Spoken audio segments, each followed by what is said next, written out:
The air in the frozen wasteland did not just carry cold, it carried the weight of a decade's worth of hatred, blood, and iron. The sky above was a bruised canvas of violet and crimson, torn open by the sheer force of magic clashing against steel. A massive shockwave rippled through the battlefield, shattering the ice beneath the feet of the soldiers and sending shards of rock and frost flying into the void. Amidst the chaos, a figure crumpled. A guttural cry of pain escaped his lips, a wet, ragged sound that spoke of internal ruin. It's fatal. The realization hit him with more force than the blow itself. He looked down, his vision blurring, to see the truth of his condition. The holy sword, a weapon forged in light and righteousness, it had pierced him squarely in the heart. The blade was buried deep, a shining monument to his failure, pinning him to the icy ground as his lifeblood began to pool around him. The soldiers, battered and breathing hard, their chests heaved as they sucked in the freezing air.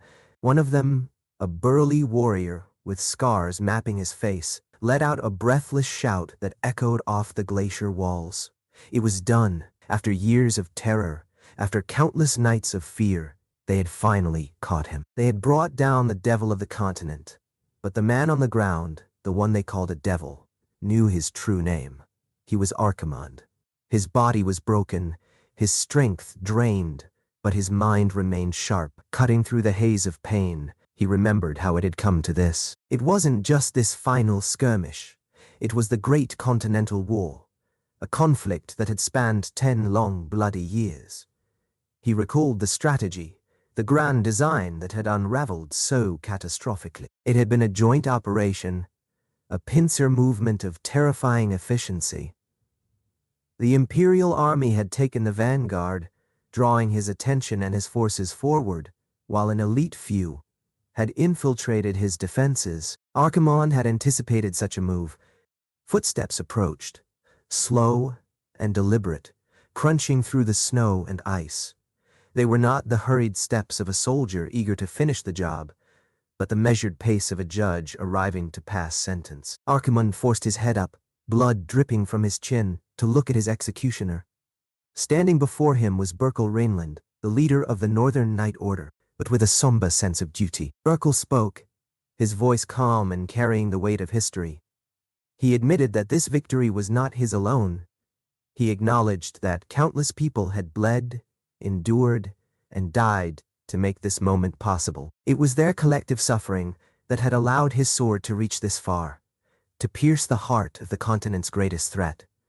He urged Archimonde to give up, to accept his fate for the sake of peace. For the peace of the continent, Burkle said, extending an offer of mercy in the form of surrender. But the word peace acted like a spark in a powder keg. The sorrow in his expression vanished, replaced by a raw, unadulterated rage. "Shut up!" he screamed, the sound tearing from his throat. The hypocrisy of it choked him. How dare this man speak of peace? How dare he stand there in his shining armor and talk about the greater good? Archimonde's voice dropped to a venomous hiss, trembling with fury. He accused Burkle and his order of standing by and watching while the world burned.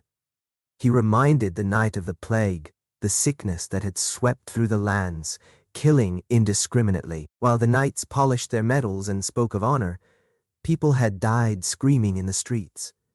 And now, when the tide had turned, they cried out for peace. Archimonde spat the words out, declaring them worse than dogs. They were hypocrites, every last one of them. The air around Archimonde began to distort. Panic erupted among the ranks of the Northern Night Order. One soldier shouted that the bastard was using necromancy even in this state.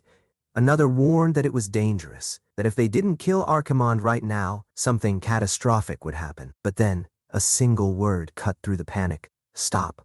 It was Burkle. Then he turned toward Archimonde, his voice burning with fury. 20 million people died to the plague, and you used necromancy to turn them into your army. That was the spark that started this war. Archimonde clenched his teeth and let out a bitter laugh. Don't make me laugh. Do you think I don't know? There must have been people from your hometown among those 20 million. You did all this for revenge. Am I wrong, Burkle? But Burkle answered without hesitation. There's only one reason I came here, for the future of the children. Archimonde froze. What? For a brief moment his entire body stiffened. Burkle continued, "My choices, my convictions, my hopes, those are things I must leave behind for the sake of the children." Archimonde stared into Burkle's eyes. In them, he saw his own corrupted reflection and the unwavering gaze of a righteous knight, completely different from his own. "For the sake of my descendants," Burkle declared. At that moment, Archimonde finally understood. His resistance faded. "Finish me off!" Burkle tossed away the holy sword in his hand. One of his party members shouted in panic, "Wait, Burkle!" "If you throw away the holy sword," but Burkle slowly unsheathed his own blade instead. "Any last words?" Archimonde smirked weakly. "A necromancer doesn't die easily." Burkle swung his sword and severed Archimonde's head.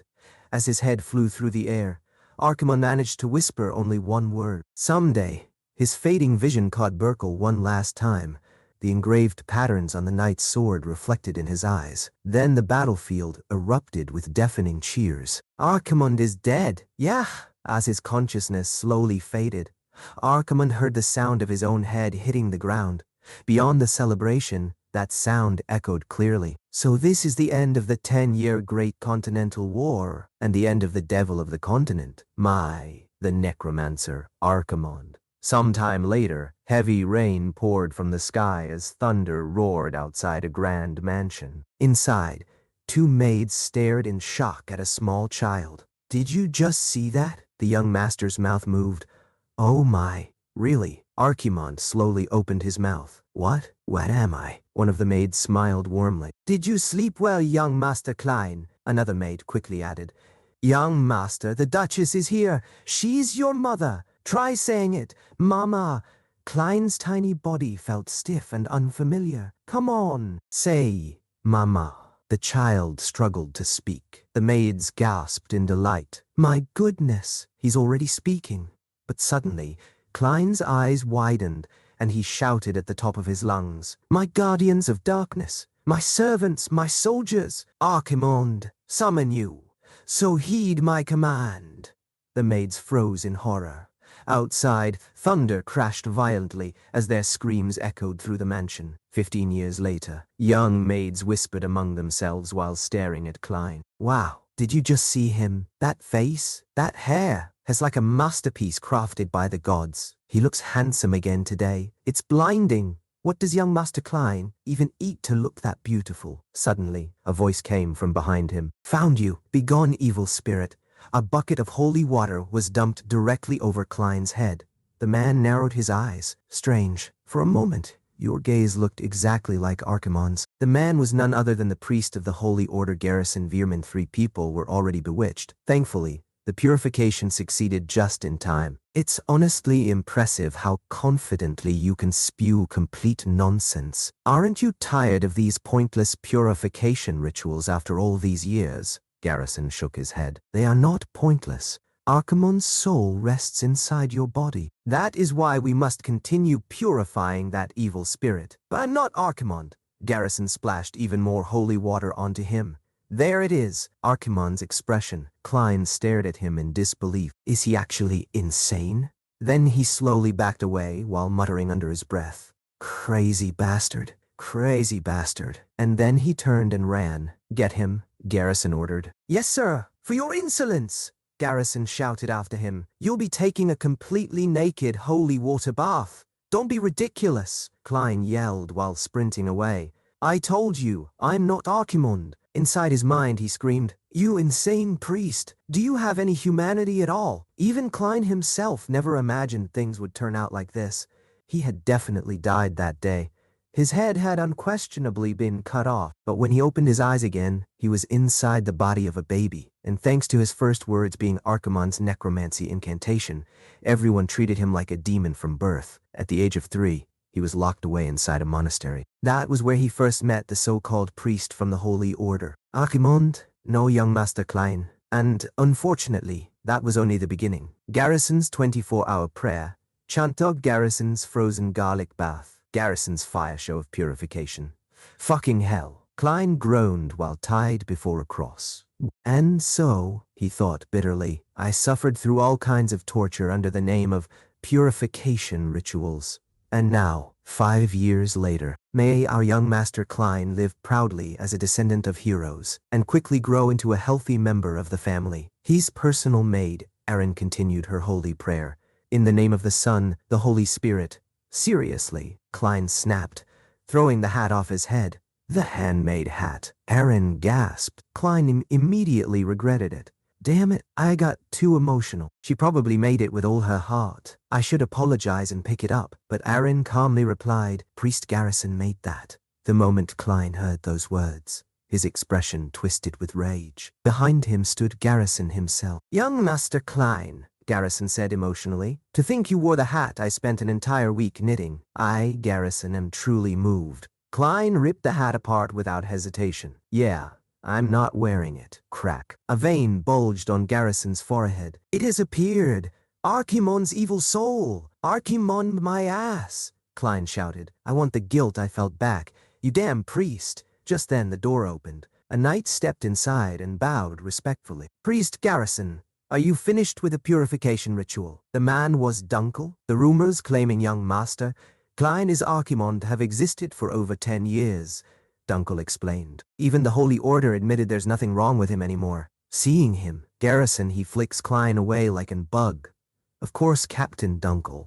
It seems the documents you requested will be delayed. Take your time. Ha ha ha. Lying on the floor, Klein stared at him in disbelief. That crazy bastard ignores everything I say, but the moment a knight captain speaks, he suddenly acts polite. This bastard's surprisingly good at politics. Garrison adjusted his robes and prepared to leave. I'll be going now, though there is always a possibility. The next purification ritual is on Friday. So make sure to wash yourself thoroughly and wait for me. Keep both your body and mind pure. Would you just get lost already? Klein roared. Ha ha ha. See you later.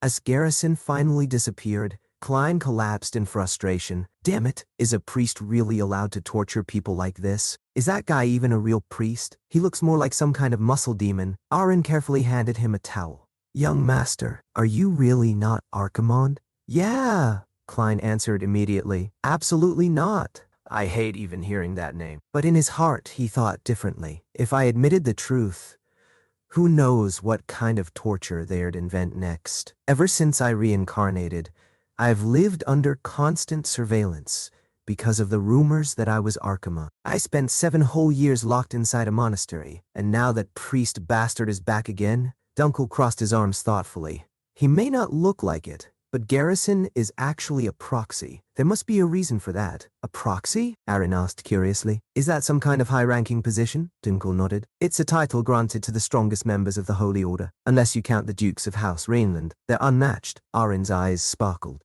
Wow, young master's family is super strong. Ha ha, of course. Then who's the strongest duke in the family? They're all remarkable. But I'd say the current 7th Duke is... Klein interrupted him instantly. The 1st. Dunkel blinked. The 1st Duke, but your father, the 7th Duke, is also... No, Klein said firmly. The 1st Duke is the strongest. Dunkel remained silent for a moment before nodding. Understood. If that's what you believe, young master. Aaron giggled. See? I told you. The young master likes the 1st Duke the most and is always staring at his portrait. Klein looked quietly toward the portrait hanging on the wall. Like him? No. Who could have imagined this? Dunkel suddenly spoke again. Come to think of it, it's already been 200 years since the 1st Duke founded this family. 200 years, Klein thought silently. I still can't believe it, but I suppose I must accept it now. That I, Archimonde, the Necromancer, reincarnated as the descendant of the man who had killed me. First, Duke Berkel Rhineland. Then we cut to a nightmare. Klein is reliving the final moments of his previous life. Berkel stands before him with unwavering determination and declares, the reason I came here is for the children's future. The next instant, Berkel swings his sword, and Archimonde's head is severed. Klein jolts awake with a terrified scream. His heart pounds as he leaps out of bed and starts sprinting through the halls. What a crappy dream. He takes a deep breath before narrating. My name is Archimonde, the one and only necromancer known as the Devil of the Continent. Or rather, That was in the past. I lost myself to rage and nearly tore the entire continent apart. In the end, I was cut down by the sword of the Northern Knight, Burkle Reinland. But when I opened my eyes, 200 years had already passed, and I had been reborn as that bastard's own descendant. To make things even stranger, every single memory from my previous life remained intact. Running a hand through his hair, he sighs to himself. I still can't get used to this hair. Just then, the priest watching over him speaks. You talk in your sleep quite heavily, young Lord Klein. Were you dreaming of your days as Archimond, perhaps? Klein immediately thinks, Priest Garrison, a crazy bastard who's spent years torturing me and treating me like I'm still Archimond. For now, I'd better keep playing dumb in front of this punk. So, he forces an awkward smile. Well, you see, I've just been a bit tired lately. Before the conversation can continue, Aaron suddenly bursts out from inside. Young Master Klein, I heard everything. Your sleep-talking was like, destroy the continent, kill them all. Archimond, command you. Klein instantly panics. Cue quiet Aaron. When did I ever say that? At that moment, Butler Veerman arrives with an announcement. It is Butler Veerman, young master. The swordsmanship demonstration is about to begin. After hearing the report, Priest Garrison calmly smiles. Thank you for the report, Miss Aaron.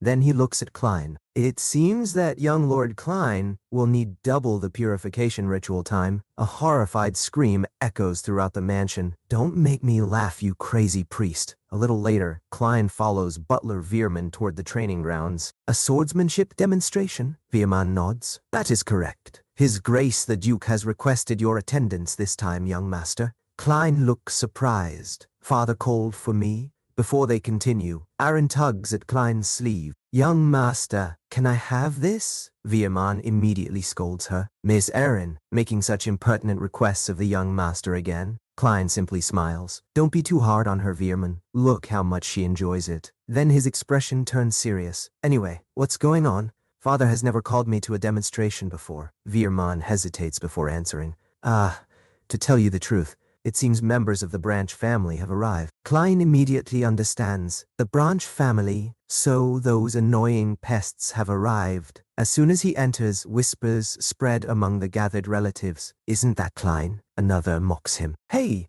what do you mean, Klein? You should call him Lord Archimond. Boaha. Right, Ratimond. Another laughs. Word in the capital is you rotted away in a monastery for 7 years. Got any good stories? One more adds, careful now. He might curse you if you slip up. The group bursts into laughter. Klein doesn't react. These guys are my maternal cousins from father's side, and those over there should be from the northern branch. Distant relatives either way. Looking around, he sighs. Did they seriously come all the way here just to eat? And where were those ones from again? Right, the western cousins. While everyone is making noise, Klein suddenly notices a lone girl sitting far away from the crowd. His eyes narrow. That girl is definitely... Before he can finish the thought, someone behind him shouts, looks like that bastard can't hear us. Someone like you in our Reinland family. The speaker suddenly notices Klein looking back. Huh? Then he angrily yells, ignoring your elders while they're speaking. What do you mean? I don't even remember your names. He continues in his thoughts. The reason these unfamiliar Branch family relatives are acting so loud is simple. It's because the family I was born into is falling apart. The fact that they can openly look down on me, a direct descendant, says everything. At that moment, the sound of wooden swords colliding echoes across the training ground. Delin, you bastard! One fighter twists his body and swings his wooden sword with all his strength. Stop holding back and come at me properly. His opponent calmly answers, sorry, but the match is already over, Dalton. Dalton refuses to accept defeat. Shut up! I'm not done yet. Delin simply smiles. Is that so? Watching the duel, Klein realizes something. If there's any hope left in this family, it rests on one person. The eldest son of the Reinland family. A prodigious genius. And my older half-brother. That's problematic. Delin Reinland. Thanks to him, this family's reputation as a prestigious swordsmanship house is barely holding together. Then the duel continues. Dalton tightens his grip on his wooden sword and shouts, It'll be different this time, Delin. Watching from the sidelines, Klein narrows his eyes. This is my first time seeing swordsmanship in this reincarnated body. Dalton charges from the left, swinging his wooden sword straight at Delin. But in the next instant, Delin vanishes. Before Dalton can even react, Delin is already behind him, rushing in at incredible speed. Klein's eyes widen. I can see it. The footwork, the timing of each push off the ground. Dalton desperately looks around. This bastard! Klein continues analyzing every movement, even the flow of mana, the Reinland family's secret technique. In one clean motion, Delin strikes Dalton's wrist with his wooden sword. Dalton's weapon is blasted into the air. Near your sword, the announcer immediately declares. The duel is over. Delin lowers his sword and smiles. See, I told you that it would be problematic for you. The spectators erupt in shock. Did you see that? It was the meteor sword. Incredible. To successfully pull off that technique in front of so many people.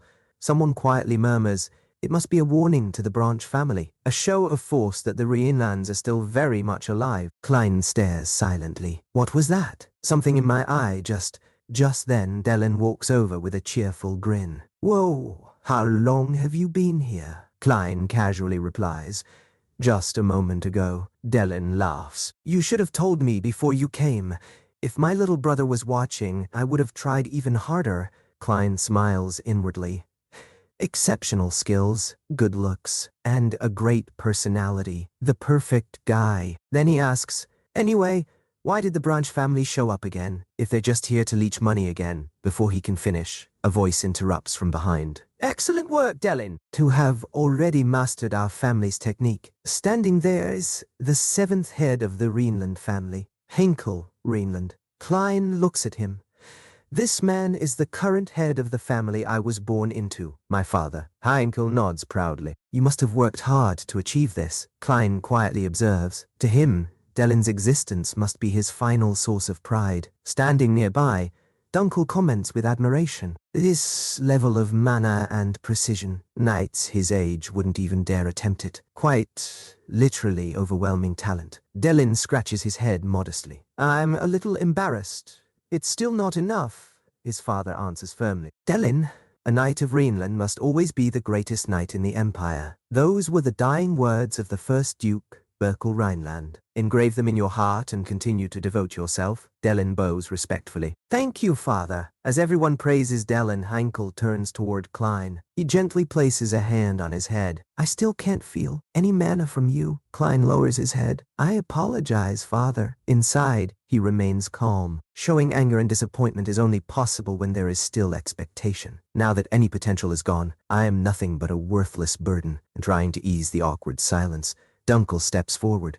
My apologies, Your Grace. It's probably because young Master Klein spent the most critical years for a swordsman confined to the monastery. Immediately, whispers spread through the crowd. Did you hear? The second son of the Reinland family has no mana. What? He's nothing like his brother. Henkel simply sighs. It is fine. There are many paths besides the sword. But the Branch family continues gossiping. I knew it. Those direct descendants are actually incompetent. How could he possibly have the strength to protect the family? The rumors in the Empire were right. This is why our Branch family has to step up, right? Klein remains expressionless. I don't care about the insults directed at me, but Berkel, his grandfather's final words echo in his mind. The reason I came here is for the children's future. Klein slowly clenches his fist. The Reinland family is on its last legs. Did you really risk your life for people like these? As the gathering ends, Delin waves happily. See you later, Klein. The moment he leaves, Dalton steps forward with a mocking grin. What's this? A young lord of Reinland who can't even wield a sword, acting high and mighty as a direct descendant. He's an absolute disgrace to the family. Klein immediately recognizes him. Dalton Cornwell, another member of the Branch family, Klein replies. And I suppose fooling Aralind with girls behind the ballroom is the family's pride? Dalton freezes. How did you know about that? Klein smirks. Did you think hushing it up with money would stop the rumors? Are you naive or just stupid, Aaron? Dalton immediately shouts. Where did you hear such nonsense? Humiliated, Dalton throws a punch. Klein calmly sidesteps, trips him, and continues walking away. Without turning around, he says, taking out your frustration on me after getting crushed by Delin, huh? Dalton's face twists with rage. He screams after him, You fucker, you're nothing but a bastard who doesn't even know who his own mother is. Klein suddenly stops. His expression instantly darkens. He slowly turns around. What did you just say? His thoughts grow colder. It has nothing to do with my mother, whose face I've never even seen. It's the blatant contempt toward the direct line and their pathetic little sense of superiority. How did things sink this low? Why has the family of the hero who killed me become like this? Before Dalton can say another word, Dunkel steps between them. That is enough, Lord Dalton. I will not tolerate any further disrespect. Dalton grits his teeth in humiliation. You better be grateful your escort knight saved you, you coward. Storming away, he yells at the crowd. What are you all looking at? As Dalton leaves, Dunkel's hand remains firmly on the hilt of his sword, ready to draw it if necessary. Klein simply stands there with his head lowered, saying nothing. After a long silence, he finally speaks. Dunkel, do you happen to have a spare sword? A short while later, outside the castle, Dunkel hands him a practice sword. Here you go, young master. Then he asks, but why do you need a sword at this late hour? Klein slowly swings it through the air. Let's see, did Dellen swing it like this earlier? Dunkel looks confused. Earlier, are you perhaps talking about the meteor sword? Klein nods. Yeah, I have something to check, so you can head in first. Dunkel bows. Yes. Please be careful. As he walks away, he thinks to himself, I suppose he still has lingering attachments to the sword, but it's too late. Young Master Klein has a body devoid of mana. Someone who cannot use mana can never become a knight. On top of that, what we witnessed earlier was the meteor sword, the family technique personally created by His Grace the Duke himself. Even if he perfectly recreates the sword path, actually pulling it off is impossible. Meanwhile, Klein closes his eyes. It's strangely clear, the scene I saw earlier. The footwork, the timing of each push off the ground, the arc of the sword, and even the flow of mana.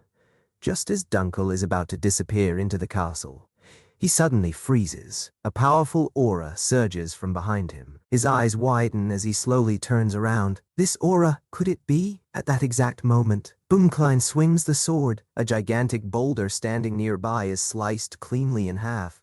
Dunkel can only stare in complete disbelief. Young master? Even Klein is stunned. Looking at the split rock, he blurts out, what the hell? It actually worked? The next morning, Klein is once again undergoing Priest Garrison's so-called purification ritual. Watching from the side, Aaron suddenly gasps. What? Even Priest Garrison looks genuinely surprised. This is unbelievable. He points excitedly toward Klein. Look, you can hold your breath underwater for over a minute now. Aaron's eyes sparkle. He can do that already. Young Master is totally a fish. The priest strokes his chin thoughtfully. A fish? Should we do the next purification ritual in a fish tank then? Klein immediately bursts out of the water. Pah! Then he yells. Fish tank my ass! Why is it taking even longer today? The priest calmly replies. Oh, you're done. Klein glares at him. Done, you say? Damn it.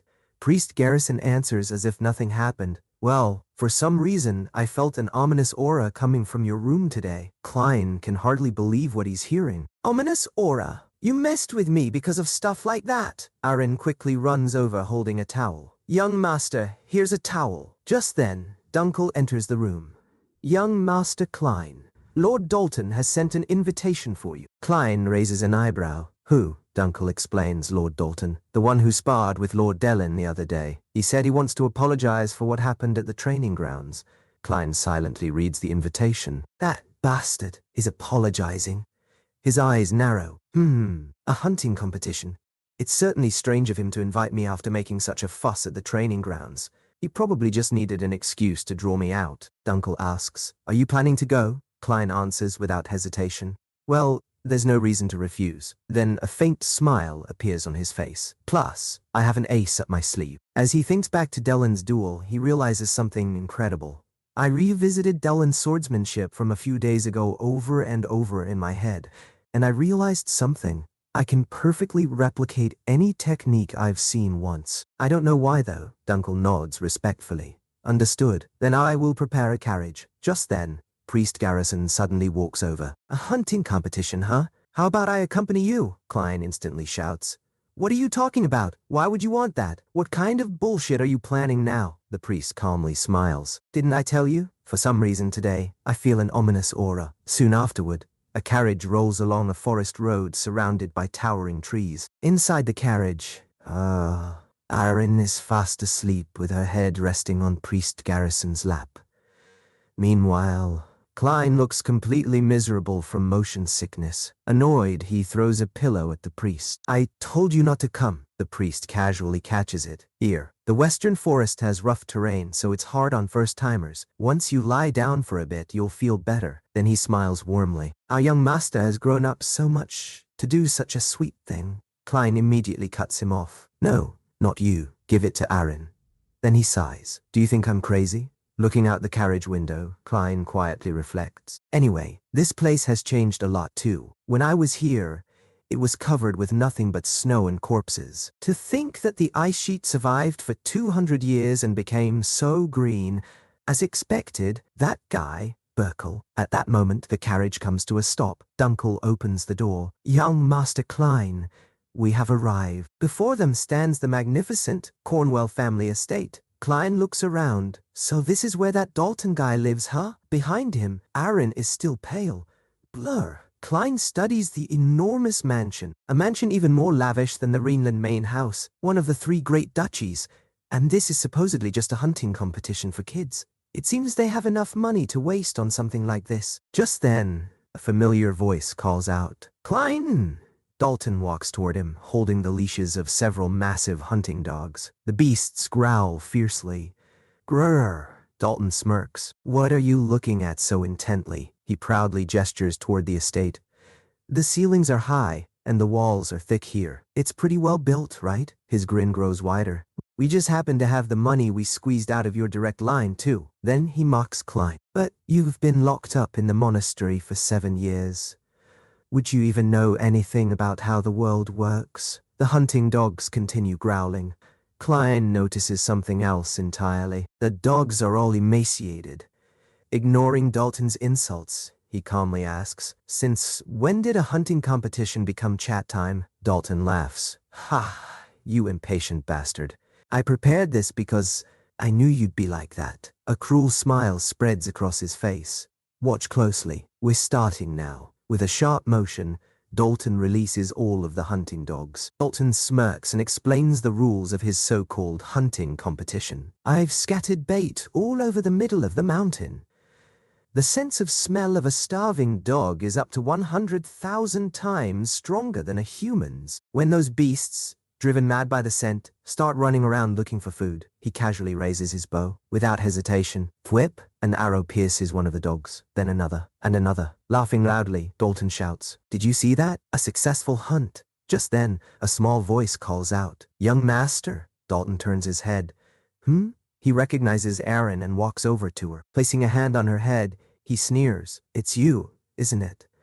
The maid that Klein keeps dragging around. I don't know what a little brat like you can even do for him to keep you around. Come here, I'll give you something else to do." Before he can pull her away, grab. Klein catches Dalton's wrist. His voice turns ice cold. "What the hell?" Staring directly into Dalton's eyes, he warns, "Let go, before I break it." Dalton clicks his tongue and yanks his hand free. "Ha! Stop acting so tough." He climbs back onto his horse. "Follow me, Klein." Klein mounts his own horse before turning to Dunkel. "You heard him, right?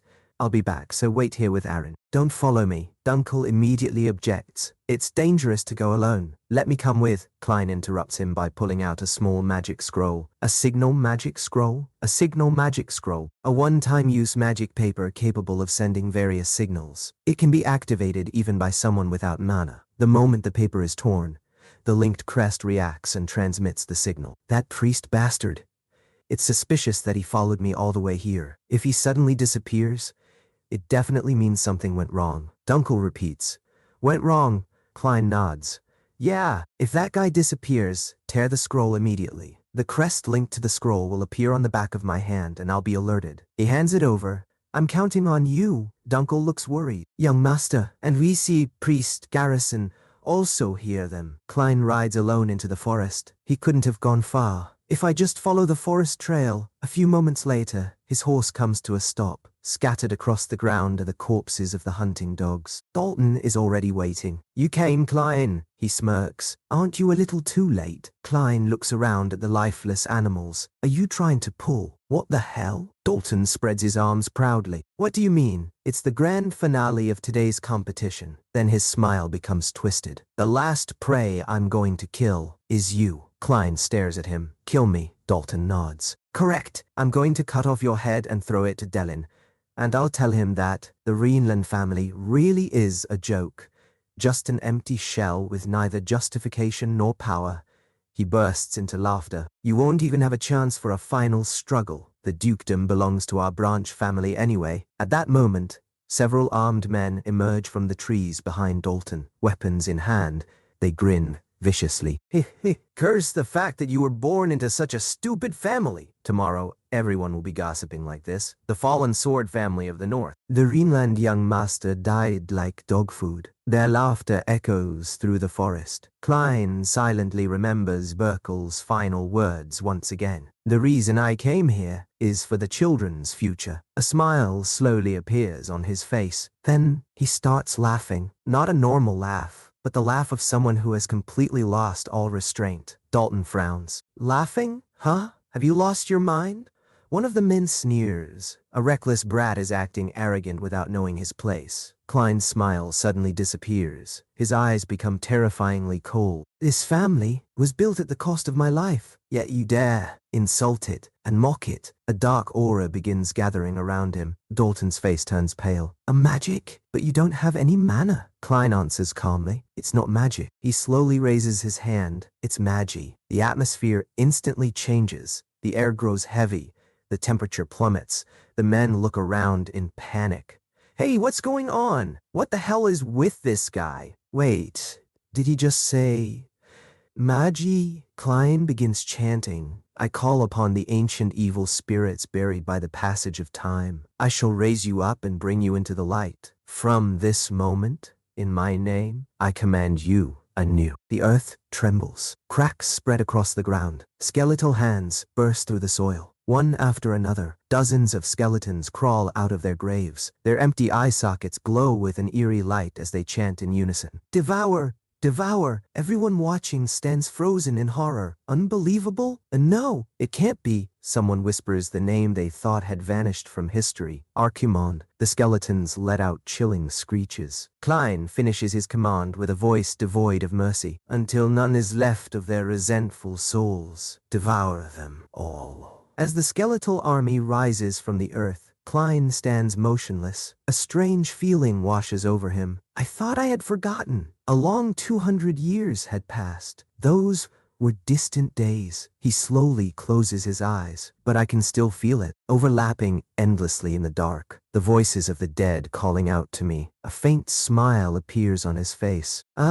Yes, this feeling, the resonance, the waves, the afterimages, the memories, this nostalgic sensation. Dalton stumbles backward. This is ridiculous. This can't be. Then he blurts out the name he never imagined he would say. Archimond? Klein calmly answers. I was indeed once called by that name. Everyone freezes. Archimond? Wasn't that all just a rumor? Another man stares at the undead. Besides, what is that? The mercenaries look at the skeletons for a moment, then suddenly burst into laughter. Swahaha! What the hell is that? Look at those boneheads. One of them points at Klein. He acted so tough, and all he brings out is trash like that? Klein quietly repeats, trash. Dalton laughs even louder. Yeah, trash. I've smashed hundreds of skeletons like those on missions. One of his subordinates frowns. But why do they look like that? Are those black things? Bones. Another grins. Whatever. Let's all take a bone home as a souvenir later. The entire group laughs. Sounds good. Dalton raises his hand. First, let's take care of the ones blocking our way. He points toward Klein. The rest of you, clear a path. The archers immediately draw their bows. Ranged units, load. Dalton gives the order. Fire. A storm of arrows flies straight toward Klein. He doesn't even move. One of Dalton's men smirks. Poor Klein. He must be a bloody pulp now. The cloud of dust slowly clears. Dalton's smile disappears. Huh? Standing before Klein, the skeletons have formed a perfect shield wall. Every arrow is lodged harmlessly in their bodies. Not a single arrow reached Klein. Klein calmly speaks. 200 years is a long time. To think no one recognizes these skeletons. The soldiers stare in disbelief. Shields? What the? They didn't have those just a second ago, Klein answers. Well, if they were normal skeletons, I suppose you could think that way. The men panic? What the hell is this, damn it? Klein's expression remains cold. My skeletons are different. Then he looks directly at Dalton. Watch closely, Dalton. He calmly gives his command. First defensive formation. Release. His thoughts continue. The future of the North. The future Burkle, protected by killing me. The ones who mocked it. The ones who insulted it. See how they get crushed by my hands. Klein raises his hand. All forces, prepare to attack. A terrifying silence fills the battlefield. Then, charge. The skeletal soldiers explode forward. The enemy's eyes widen. Skeletons can run? Dalton immediately shouts. Don't panic! Maintain formation! These damn skeletons. Before he can finish, a skeleton swings its blade. Slash. One of Dalton's men is cut cleanly in half. The rest of the undead crash into the enemy lines. Swords rise and fall without mercy. The battlefield instantly turns into chaos. Dalton watches in horror. Damn it! He desperately yells. What are you doing? Hold the line. Ignoring the panic, Klein calmly issues another order. Second crossbow unit, lock onto targets. The skeletons behind the front line raise black crossbows in perfect unison. Prepare to fire. The enemy soldiers turn pale. It's a ranged attack. Everyone, run without the slightest hesitation. Klein gives the final command. Fire. Dalton watches his men fall one after another. His face twists with disbelief. This is ridiculous. He stares at the advancing undead. These aren't the skeletons I know. Looking at the battlefield, he realizes the truth. If this keeps up, it's only a matter of time before we're wiped out. He desperately shouts at his remaining men. Everyone, drop your crossbows. Stop reloading. Switch to close quarters combat. His voice grows more frantic. Are you listening to me? Then he grits his teeth. These damn undead bastards. Ha ha. It worked just like I thought. Aim for the heads. His blade flashes. A skeleton's head flies clean off. But before he can celebrate, the headless skeleton continues charging. It swings its sword straight at him. He barely dodges. What? I definitely cut its head off, Klein calmly explains. If you cut off their head, they can't get back up. That's what most people think. But didn't I tell you? My skeletons are different. As the severed head rolls across the ground, it suddenly rises and reattaches itself to the skeleton's neck. Watching the scene, Klein thinks, this is the biggest reason why I, Archimonde, could sweep across the continent. Dalton's eyes shake. It can reattach its own head. Klein continues calmly. Spiritual bodies summoned with magi don't die easily, and all of them follow orders and move with tactical precision. The surviving mercenaries completely panic. Damn it! What the hell are these things? Why do they keep coming back? Klein quietly calculates the battle. Well, with this body, 11 is my maximum. Then he smiles faintly. Now then, shall we continue? Moments later, the forest echoes with nothing but screams. Meanwhile, outside the Cornwell estate, laughter fills the air. Arin sits beside Priest Garrison. Her eyes sparkle with curiosity. Really? The young master really did that? The priest nods with a smile. Of course. And this is a story from when he was at the monastery. Arin bursts into laughter. Ha ha! It's hilarious just thinking about it. Priest Garrison looks at her. You seem to really like the young master, Arin. She puffs out her cheeks. Well, obviously. The young master is so wonderful. Back in the forest, one of Dalton's men falls to his knees. Stop it, please. As the battle continues, Arin happily keeps talking. He's kind, and he's sweet. He even shared his cookies with me. She smiles from ear to ear. He's the warmest person in the world. The scene cuts back to Klein. He stands completely motionless, silently commanding the battlefield. Nearby, Dalton continues fighting desperately. Damn it! He cuts another skeleton's head off, only to watch it reattach itself moments later. These damn bone bastards. His breathing becomes heavier. At the very least, I need to stop them from regenerating. His eyes suddenly lock onto Klein. Right, that guy. A desperate smile spreads across his face. If I can just take him out, ignoring every skeleton in his path. Dalton charges straight toward Klein. He cuts through the undead soldiers, leaps into the air, and lands directly in front of Klein. Klein, he raises his sword. Enough playing dead, undead or not. Once you're dead, with a furious roar, he swings. Die. Klein doesn't flinch. Instead, his eyes calmly follow every movement. I can see it. With the power of these eyes, I can recall any technique once I've seen it. In one smooth motion, Klein moves. Dalton's eyes widen. That technique, is that Dellen's? Klein perfectly reproduces the secret art of the Reinland family. With a single, flawless slash, his blade slices through Dalton's fingers gripping the sword, then continues across Dalton's body, leaving a deep wound. Dalton freezes. Huh. Klein looks at him without a trace of emotion. Don't think you'll die a peaceful death, Dalton Cornwell. The judgment begins now. Dalton collapses onto the ground, coughing up blood. Cough. Klein walks toward him without a trace of sympathy. You were right, Dalton. If you kill the caster, all of a necromancer's creations lose their power. He remembers the end of his previous life. Archimonde failed to overcome that weakness and was defeated. Looking down at his own hands, he quietly reflects. The power of Archimonde, the necromancer who wielded magi. And to think the very thing that gave me the power to protect this family is none other than the ability of the Reinlands. The blood of my enemy has made me even stronger. Now that I am born in this body, I can no longer turn away from it. Dalton stares at him in confusion. What do you mean by... Before he can finish, his eyes roll back. He loses consciousness. Look forward to it, Burkle. This ruined family. I'll rebuild it myself. Dalton slowly opens his eyes. Where am I? He looks around. It's so dark. I can't see anything. A chill runs through his body, and this feeling, he suddenly realizes something. His arms and legs are tightly bound to a chair. Huh? What is this? Footsteps echo through the darkness. A figure slowly approaches. It is Klein. His voice is calm and emotionless. You're awake. This is the place where souls arrive beyond the world you once lived in. The afterlife created by me. Archimonde.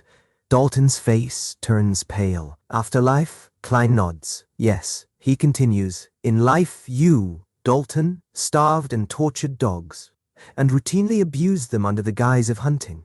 I remember the look of joy on your face. Dalton explodes with anger. Ha! If you're going to spout bullshit, at least make it make sense. If you don't release me right now, he suddenly stops. Wait a minute. I'm sure my body was cut down by Klein's sword, so why am I perfectly fine? Klein answers his unspoken question. You're already dead, Dalton. I am simply returning the karma of your past life, because that is the role of this afterlife. Dalton trembles. Wait, that can't be true. Archimonde, or the afterlife. Stop spouting nonsense and let me go right now. Klein remains expressionless. It doesn't matter whether you believe it or not. The important thing is, his eyes grow cold. The time has come for you to pay for your sins. The darkness begins to stir. One by one, the spirits of every dog Dalton had abused appear before him. Dalton's eyes widen.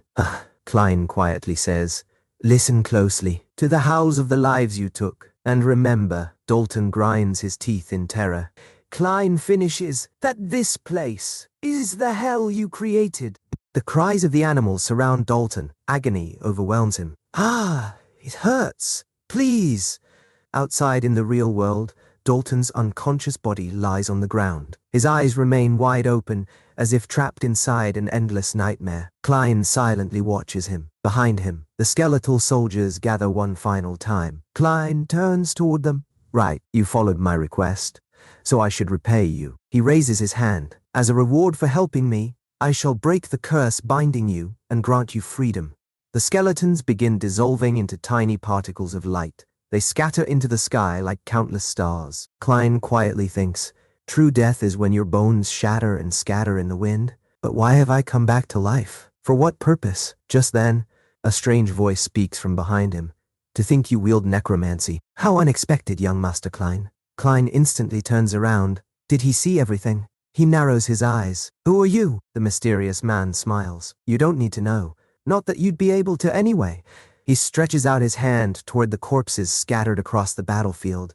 Dark energy surges through the ground. The dead mercenaries suddenly begin moving. One after another, they rise back to their feet as undead. Klein's eyes widen. That's the revival art that controls corpses.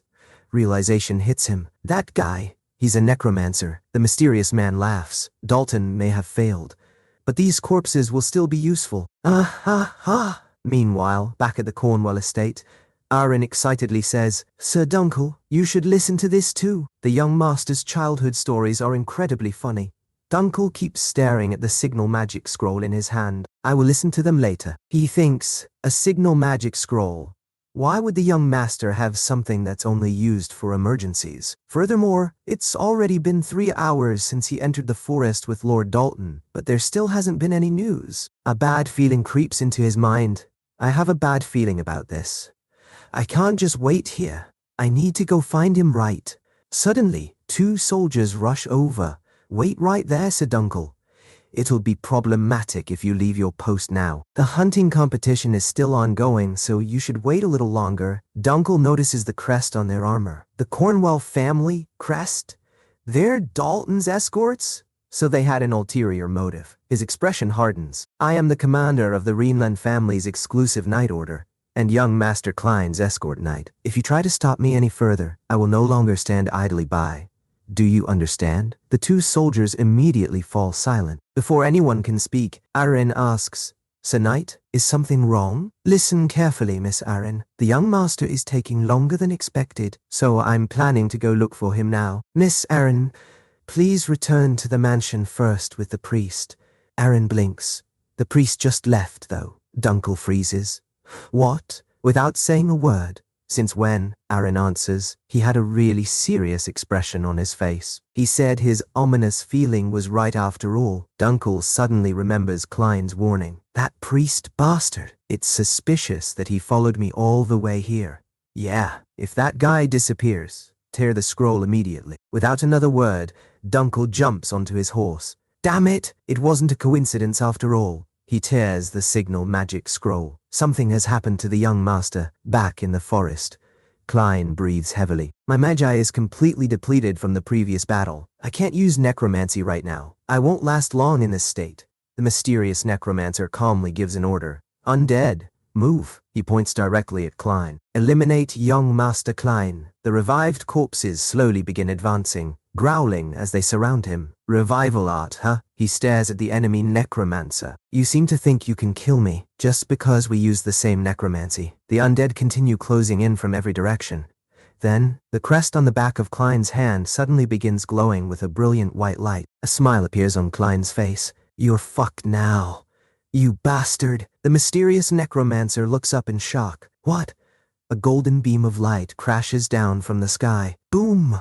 The impact blasts every undead soldier away from Klein. Standing within the crater is Priest Garrison. He calmly raises his hand. O light, grant rest to the dead. Holy light floods the battlefield. Then, without taking his eyes off the enemy, he says, Please be at ease now, young Master Klein. The mysterious necromancer stares at him. Who are you?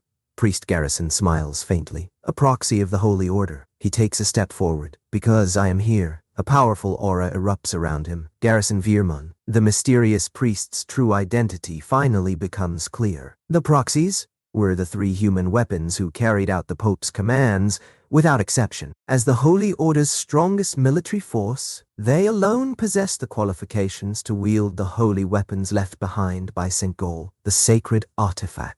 It was said that each one possessed enough power to rival an entire fortress. The mysterious necromancer stares at Priest Garrison in horror. Who?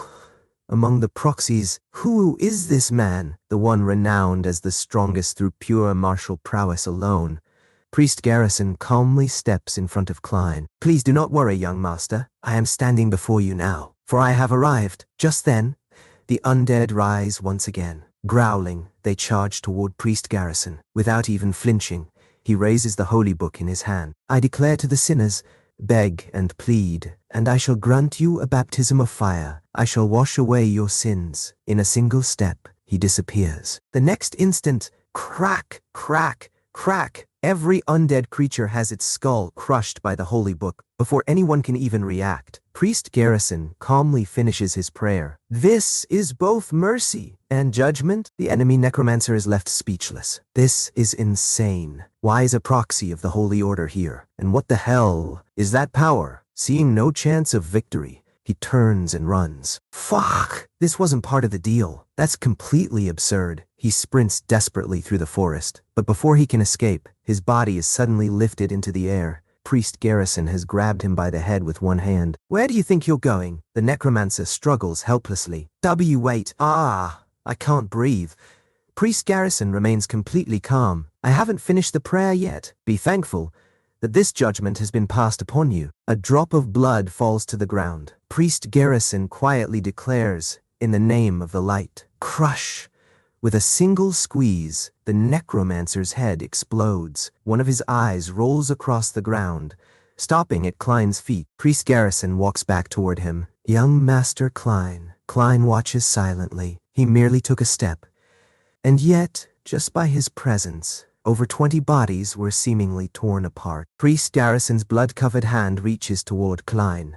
I felt the energy of necromancy and rushed over immediately. He glances at the corpse, but it's quite strange. The energy I sensed doesn't seem to belong to that man. Klein's heart skips a beat. This bastard. One wrong move, and he'll kill me right here. Before the tension can rise any further, a familiar voice echoes through the forest. Young Master Klein. Dunkel arrives on horseback. Are you all right? Klein looks toward him. Dunkel. He exhales in relief. I guess using necromancy with this body was too much after all. His strength finally gives out. Dunkel rushes over. Young Master Klein, what in the world happened?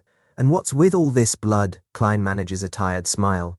I can hear you without you shouting. So steady me. My legs gave out. Dunkel looks around. Where is Lord Dalton? Klein answers without hesitation. I killed him because he tried to kill me. The next day, inside the Rhineland mansion, an angry voice roars through the hall. What do you mean by that? Dalton tried to assassinate Lord Klein. The speaker is the Count of the Cornwell family, Declan Cornwell. He slams his fist onto the table. My son is a member of the Knights. He's a man of honor and loyalty. It's unfair enough that he's dead, but to frame him for assassination, shouldn't we focus on finding the real culprit as soon as possible? Hinkle calmly places a document. However, Lord Cornwell, even after long hours of intense interrogation, Klein has not changed his statement. He slides another report forward. There's more. There is a record showing that your domain dispatched around 20 private mercenaries around the time the two disappeared.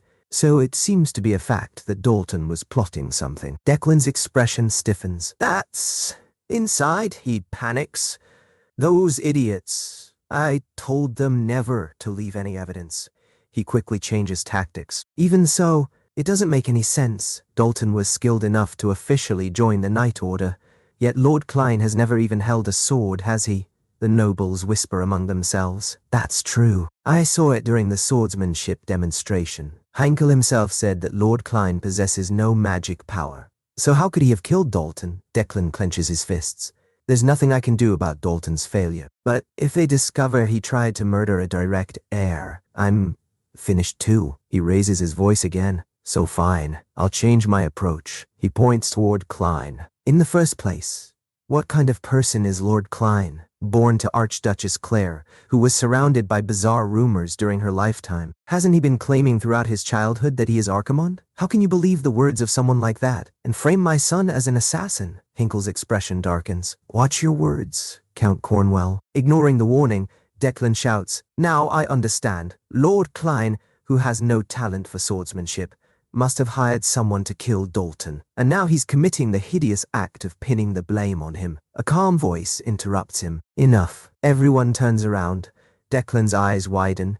That voice. Could it be Lord Klein? Klein slowly walks into the room. I've been listening, and it seems there's nothing you won't say. He looks directly at Declan. He hired mercenaries and tried to kill me. I merely killed him in self-defense. When an unknown assailant appeared and turned them into undead, Father Garrison arrived and provided assistance. Declan immediately objects. That must be a lie. Klein's eyes suddenly glow crimson. A lie? And the fact that I am Archimonde is true? Declan freezes. Klein coldly thinks. I made a vow when I killed Dalton. I will rebuild this family, the family built upon my death, with my own hands. I can't stand watching it be dirtied by the hands of vermin. I'll start with the Branch family bastards who messed with me. At that moment, knock, knock. The doors open. A woman steps inside. I apologize for my tardiness. I, Laya, commander of the Blue Holy Spear Knights, have arrived. Klein recognizes her immediately. Laya?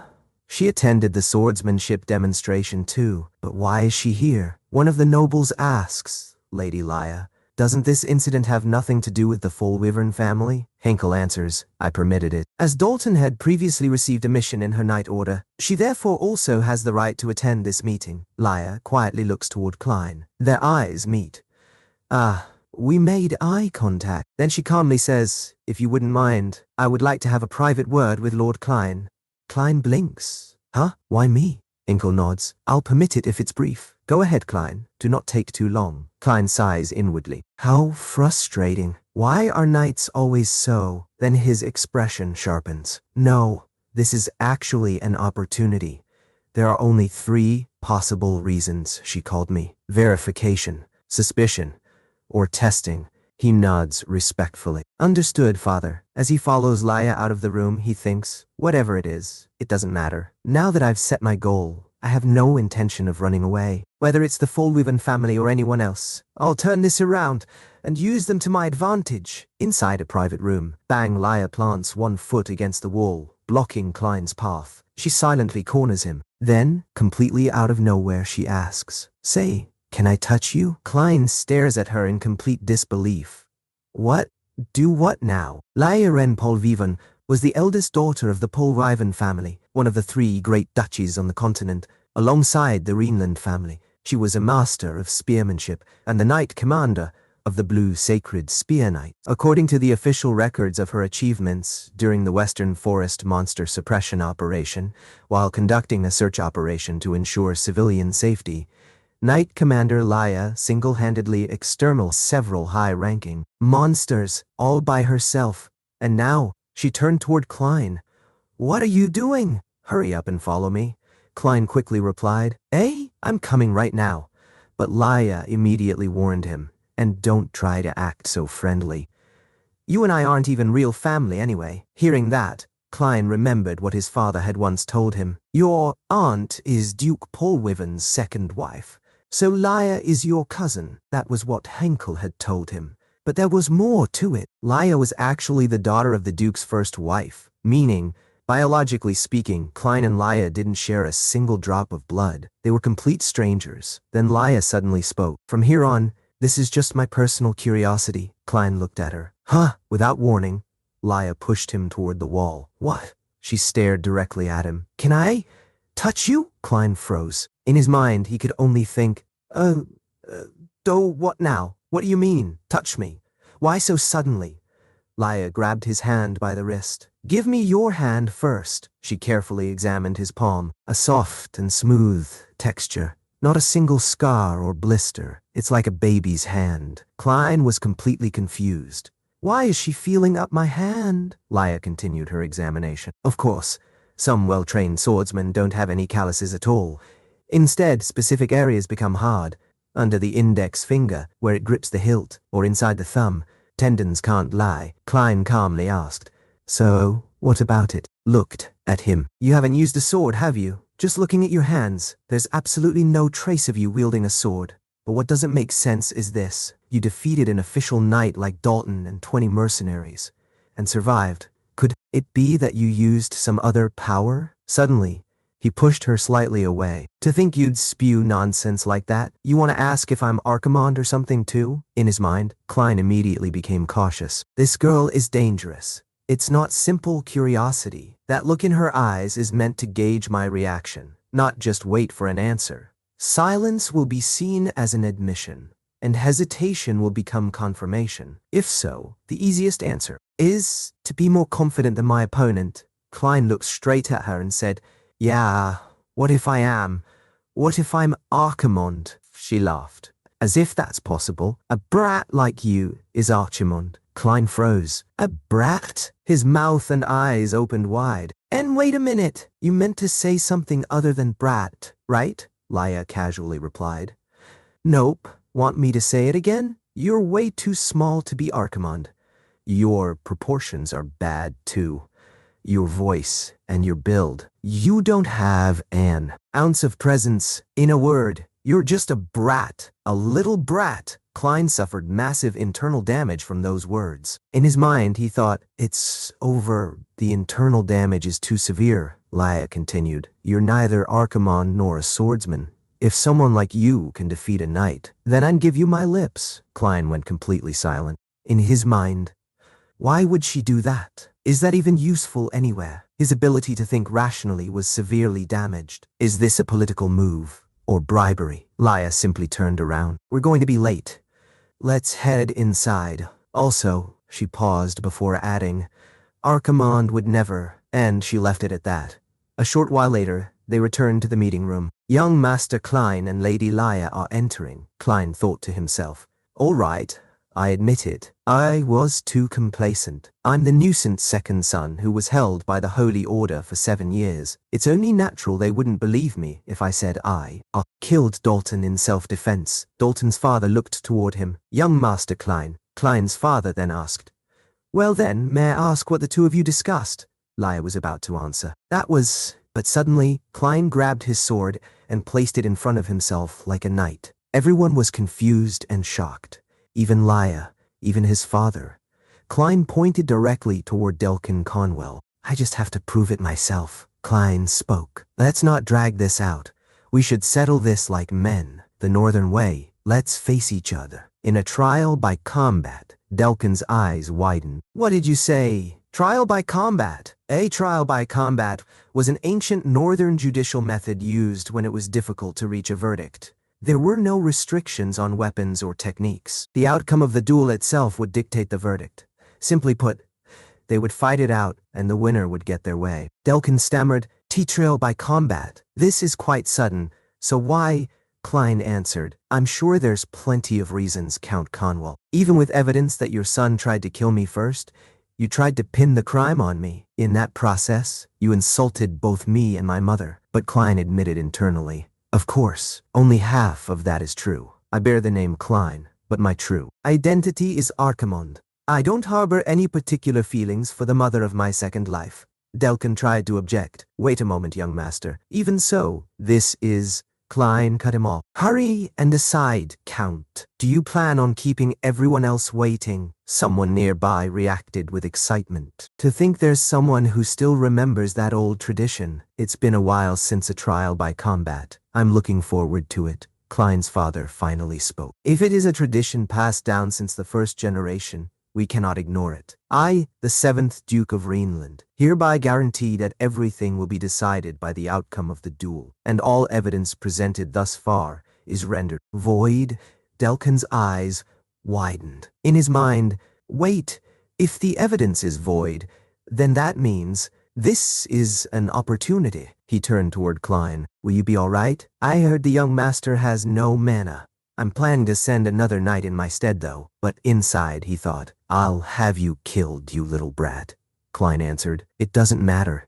You'll just have to watch how I butchered Dalton. In his mind, Klein added, Go to hell. Then he said, Very well, I accept. The duel will take place in 4 days. Klein thought to himself, I didn't raise the stakes for no reason. This is only the beginning. Using you as a stepping stone, Conwell... I'll show these Branch family bastards exactly who I am and how I'm going to completely overhaul this family. Later, inside the Rhineland mansion, Delane shouted, Absolutely not. A trial by combat. Are you out of your mind, Klein? Do you even know what you're saying? You could die? Klein replied, I know. How many times do I have to tell you? Father has already given his permission. Just accept it. Delane looked stunned. Father did? Then he immediately said, But it's fine. Trial by combat allows for a champion. I can step in for you. Klein rejected him. Not needed. After all, there is only one reason we are the rulers of the North. No matter how much those Branch family bastards yap and act up, it's because we have Father. the strongest swordsman, and you, brother, as his successor. Yet, you want to fight in a trial by combat in my place? Wake up, brother. That would just be giving them a legal opportunity to kill the heir of Rhineland. In his mind, Klein thought. It must be frustrating, being unable to do anything simply because you're the heir. But this is absolutely necessary for me to change my reputation. Delane, I have no reason to yield this to you. Delane looked at Klein with deep emotion. When you were born, I was so happy to have a little brother that I came running in a heartbeat. And that's when I first saw. The memory showed a young Delane looking at baby Klein. An angel, Delane continued. It doesn't matter if we have different mothers. I lost you to the Holy Order. I waited 7 long years and barely got you back. And now what? A trial by combat? Delane placed both hands on Klein's shoulders. Listen to me carefully, Klein. Klein stared at him. He's crying. But why? Delane was about to continue. Suddenly, the door opened. Young Master Klein, Dunkel entered the room. I apologize for interrupting, but Count Conwell has designated his champion, Klein asked. Oh, who is it? Dunkel answered. His name is Randall. He is an excommunicated knight from the Empire who made a great name for himself in battle. The reason for his excommunication was uncontrollable bloodlust. Meanwhile, in a small bar, Randall sat in the middle of the room. Bodies were scattered everywhere around him. Ooh. He calmly lifted a mug of beer with his enormous hand and took a drink. Then he heard the name of his next opponent, the young master of Rhineland. Huh, he grinned. It's been a while since I've heard the screams of a little boy. Dunkel approached Klein and handed him the sword he had requested. Here is the sword you requested. I crafted it exactly as you asked. But please be careful, just in case. The moment it clashes with a mana-infused sword, it will shatter. Klein simply replied, Good, let's head out right away. Later, Klein arrived at the dueling grounds. The crowd immediately noticed him. Look, it's Lord Klein. Whoa, he actually showed up. Dalton's father laughed mockingly. To think you'd actually come out in person. But are you truly okay with this? My champion is a knight from the Empire. He might be quite a handful for your mana-less son. It's not too late to send out Lord Delane instead. Anyway, where is he? My opponent. He looked around. Hasn't he come out yet? Suddenly, a large shadow appeared in front of him. Klein looked up. Then, a massive hand reached out from behind and landed on his shoulder. Are you Lord Klein? I'm Conwell's champion. Randall, you're much younger than I'd heard. Good. Those arms of yours are so thin. I wonder what sound you'll make when your neck snaps. Klein suddenly moved several steps away from him. The audience immediately noticed. What was that just now? Did he just run backward? Dalton's father pointed it out with a laugh. Did you see that, Your Grace? He's acting like that before it even starts. Can he really handle this duel? Randall smirked. Oh dear, he already looks so terrified. Klein quickly answered, it's not that. But in his mind, he admitted the truth. Damn, that startled me. It reminded me of when that priest grabbed my shoulder last time. I chickened out for a second without realizing it. That bastard is useless right up to the very end. A bastard who only knows water torture. Stands. Lya watched the scene. One of her soldiers spoke to her. Lady Helion will be furious if she finds out. Let's head back, Captain, Lya replied coldly. I don't care. That woman isn't my mother anyway. Besides, she remembered what she had told Klein. If he beats that knight, I'll give him my lips. She narrowed her eyes. There's also something I need to confirm. Meanwhile, Klein was still trying to recover from the awkward encounter. This is so embarrassing. He looked at Randall and said, Well, you see, I've had a stiff neck lately, so you'd better not touch my shoulder. Randall reached toward him. Grab! Klein immediately snapped. I told you not to touch me, you perverted bastard. Are your ears stuffed with muscles too? He continued mocking him. Then again, that's exactly why the Empire abandoned you. Randall's expression darkened. Excellent. The fuller your mouth is, the more you'll have to scream with it later. His fist came rushing toward Klein, but at that exact moment, Klein quickly undid his suit. Randall's attack slammed into the ground. Crack! The earth shattered beneath the impact. When the dust cleared, Klein was nowhere to be seen. Randall looked around. He picked up the remains of Klein's suit. The audience erupted. The ground is shattered. Just what kind of power? Wait, look over there! Lord Klein disappeared. A short distance away, Klein was already standing safely. He sighed. Phew, that bastard has a nasty temper. A head-on clash is going to be tough, as expected. If I take a hit from that massive body, I'll be the one flying apart. I hate to admit it, but this isn't a situation where I can take it easy. Spectators began talking. I think he dodged well enough, but how is he supposed to beat a monster like that? Even a graze would shatter his bones. He's just walking to his death. Delane thought about what his brother had told him. You're going to take my place in the trial by combat. That would only hand them a legal excuse to kill the Rhineland heir. You're right. The family's fate is on the line, so I can't just do as I please. However, something like this. He came rushing toward Klein at incredible speed. Klein prepared himself. Randall swung his sword. Klein dodged the attack and immediately countered toward Randall's head, but Randall caught Klein's sword. With his enormous strength, he lifted Klein and threw him backward. Klein managed to stop himself by dragging his sword across the ground. Scrat! But before he could recover, Randall suddenly appeared directly in front of him. His sword came swinging straight toward Klein. Lord Klein, do you think you can win just by dodging? Klein raised his sword and blocked the attack. Randall continued, taunting him. Why don't you try using your necromancy? Aren't you the great Archimand? Klein gritted his teeth. Then Randall's eyes suddenly widened. Huh? Klein's expression had completely changed. He was furious. In his mind, Klein thought, this is annoying. Should I just use necromancy and kill them all? The ominous aura surrounding Klein made Randall instinctively step backward. The audience noticed immediately. What? Did Randall just dodge? No way. He must be going easy on him. Sweat appeared across Randall's face. In his mind, what was that just now? There was definitely nothing there, but that ominous aura. Dalton's father became confused. What's going on? Why is Randall acting like that? Klein's father watched him carefully. Klein then calmly said, Don't worry, I won't use anything like necromancy, because I am a Rhineland. In his mind, he continued, this is a place to prove oneself entirely with a sword. Therefore, I won't use necromancy. Klein's father stared at him. Without saying a word, his brother was equally shocked. Then the audience erupted into cheers. Lord Klein! Yeah, this is what a trial by combat should be. Ha ha, keep going. Dalton's father stared in disbelief. Randall, in his mind he reasoned, no, it must have been a coincidence. I am several leagues above him in both stamina and physical strength. Besides, that brat has no mana. The strength of imperial swordsmanship lies in not holding back on mana, pushing every sense to its limit. Breath, muscle, blood flow. Randall suddenly accelerated. He rushed toward Klein with explosive speed. You can hunt down your opponent with a single burst of explosive power. His sword came crashing toward Klein, but Klein calmly watched the attack. I can see it. His technique, his mana capacity, even the arc of his blade, every last bit of it. Another attack came, and another. Yet Klein avoided every single strike. Randall became furious. Like a damn fly.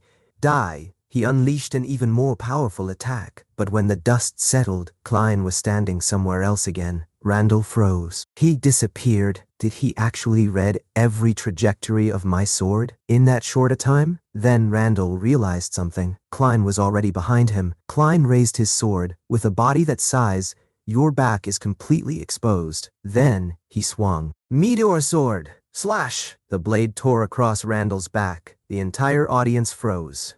That technique is Meteor sword! Randall screamed in pain. This makes no sense. This bastard. He doesn't have any mana. So, how? Laya's soldier stared in disbelief. Did you just see that, Captain? Laya's eyes remained fixed on Klein. Her face slowly turned red as she watched him. For the first time, the legendary knight commander of the Blue Sacred Spear Knights seemed completely fascinated by the supposedly mana-less second son of Rhineland. Dunkel speaks privately with Klein's father. Normally, I would have stepped in myself, Your Grace, but Klein's father already understands the situation. I know I shouldn't act on personal feelings. If I step forward now, the prestige of the Rhineland family will only fall further. However, his opponent is a knight from the Empire. Klein has absolutely no chance of winning. Dunkel asks, then why did you permit the duel? Klein's father looks down. He stepped forward to defend the honor of his late mother. Even when he was falsely branded as Archimand and locked away in the monastery, I couldn't save him. So what right do I have to stop him now? In the end, I can't protect anything. Not my child, not my family. But Dunkel calmly replies, "You don't need to worry, Your Grace. Young Master Klein doesn't fight battles he knows he'll lose." And now, back at the duel, Klein's father watches in disbelief as Klein's sword slices across Randall's back. Then the narration explains the secret behind Rhineland's swordsmanship. The Rhineland family has survived for generations in the brutal, frozen lands of the north. To endure those harsh conditions, their swordsmanship was developed around conserving mana to the absolute minimum. Imperial swordsmanship, on the other hand, is based on predation, overwhelming the opponent by unleashing massive amounts of mana all at once. But Rhineland swordsmanship is different. It is about temperance, striking the opponent's openings while using the smallest amount of mana possible. That is the true essence of Rhineland swordsmanship. Klein explains, in short, it is the ultimate swordsmanship that draws maximum efficiency from minimum mana. This is how someone without mana can still wield the techniques of the Rhineland family. It may lack overwhelming power, but it's more than enough to defeat someone like you. Randall grits his teeth. You little rat. Suddenly, Randall's muscles swell as veins bulge across his body. Everyone watching is stunned. Dalton's father shouts, "There it is! Randall's secret technique!" A mana burst that instantly seals the opponent's movements. Randall roars, "Don't make me laugh, you bastard! I'm the one who will win!" He charges toward Klein with explosive speed. Delane sees the attack and shouts, "Watch out, Klein!" Randall swings his sword with tremendous force. Klein blocks the strike. The impact sends powerful winds surging through the arena. But Klein remembers Dunkel's warning. "Here is the sword you requested. The moment it clashes with a mana-infused sword, it will shatter." Randall laughs. "Ha! Serves you right, Klein. With this, your sword is finished." But Klein remains completely calm. "Yeah, now it's finally complete. The weapon I needed to hunt you." Klein swings his broken sword, and in the next instant, Randall's hand is severed. Klein's father immediately declares, "That's enough! The duel is over." The entire audience falls silent in shock. Dunkel watches the scene and thinks, just as the young master said, Rhineland swordsmanship can be performed with minimal mana, but that's something only a seasoned knight should be capable of. Yet he flawlessly executed everything, from the footwork to the sword's path. And on top of that, he deliberately baited Randall into breaking his sword so he could strike from point-blank range. It's hard to believe, but no matter how you look at it, this is the young master's perfect victory. Randall screams in agony, collapses onto the ground. The healers immediately rush toward him. "Quickly! Stop the bleeding! Hold his arm down! Cast sleep!" Klein looks at the severed limb. "Can that be reattached?" The healer stammers, "It only needs basic healing magic. We'll have to prepare a prosthetic arm." Klein simply responds, "Oh, really? Is that all?" But in his mind, he thinks, even after 200 years, healing magic hasn't really advanced much at all. Then Klein's father approaches him. "Klein, you feel nothing after seeing a severed limb?" Klein freezes. "Right. I'm not Archimond right now. Should I pretend to be scared?" Meanwhile, Dalton's father is completely devastated. "This makes no sense. How could Randall lose? Do you know how much money I spent to hire that knight?" Klein's father looks directly at him. "Count Conwell. As agreed, admit your wrongdoing and meet the winner's demands." Dalton's father refuses. "No. I've already lost my son and my exclusive knight. How can I?" Suddenly, slash, Klein cuts through his neck. For a moment, everything seems to freeze. Count Conwell feels something terrifying. But then, nothing. "What was that?" "My neck, definitely," Klein calmly says. "As the victor of this duel, I command you, confess your sins before the master of the North. Bow your head and beg for mercy. For you shall be crushed beneath the weight of your sins and repent for eternity." Behind Count Conwell, a terrifying skeleton appears. A grim reaper raises its scythe toward his head. Count Conwell trembles. Overwhelmed by terror, he collapses to his knees. "I was wrong. My son and I dared to harm young Master Klein." Klein explains in his mind. This was originally a voice used to call upon the souls of the dead. Dead man's voice. A soul-disturbing technique exclusive to necromancers. It induces extreme terror in the living. Count Conwell continues desperately. I'm sorry. I'm so sorry. Furthermore, I insulted young master's mother. Grand Duchess Claire, please forgive me, Klein thinks, having that chanted directly into his ears. It's no wonder he lost his mind. From the audience, someone whispers, am I seeing things right? To think a pillar of the Branch family could crumble like that? Klein looks across the crowd. Good, it begins from here. Hay steps forward. Everyone, listen closely. This is a declaration of my existence, and my declaration to set this family right. I am the challenger of this trial by combat, and its rightful victor, the son of Grand Duchess Claire Ladailasis, and the second son of the North's strongest knight, Heinkel Rhineland. I am Klein Rhineland. At the Holy Order, an elderly priest kneels in prayer. We shall go where your light does not reach, even if the path is perilous, even if it is painful. Please watch over our intent. Oh, God of light. From behind him, Garrison speaks. Cardinal Murok. The old man turns. Yes, Garrison. Your voice sounds grim. What is the matter? Garrison answers. The surveillance target was attacked. There is no need to worry about that. It was all part of the plan. He was dispatched in cooperation with the Empire. A necromancer is an entity that incites fear. Those terrified by their appearance will inevitably seek out God. Countless people will flock to our Holy Order. Understand this, Garrison. If we can revive the Holy Order and spread God's will through just a handful of sacrifices. Suddenly, Garrison grabs the Cardinal by the neck. Orc, a servant of the Holy Temple, has fallen for petty political games and made deals with heretics. The Cardinal struggles. What are you doing? Garrison crushes his neck. Then from behind, a man dressed in white approaches. Do you feel any better? You haven't changed. Garrison vehement. To think you've killed more clergymen than the necromancers have. They really ought to know what you're hiding inside that gut of yours. He is Palaman L, an archbishop of the Holy Order. Garrison turns toward him. Was this your doing, Palaman L? Of course not.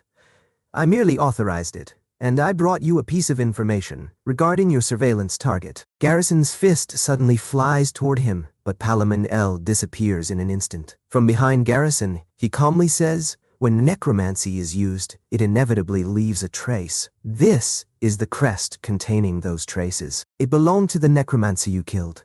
There are two different forms of necromancy recorded here. One is the soul-reaping art, a technique that raises corpses. The Empire is actively researching it. Garrison's expression changes.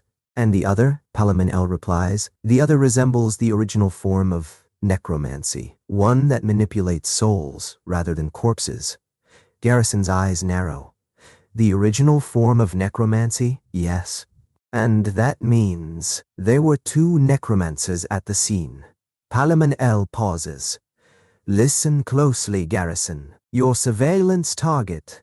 The second son of the Rhineland family. His expression turns serious. His true identity is... Klein Rhineland is a necromancer.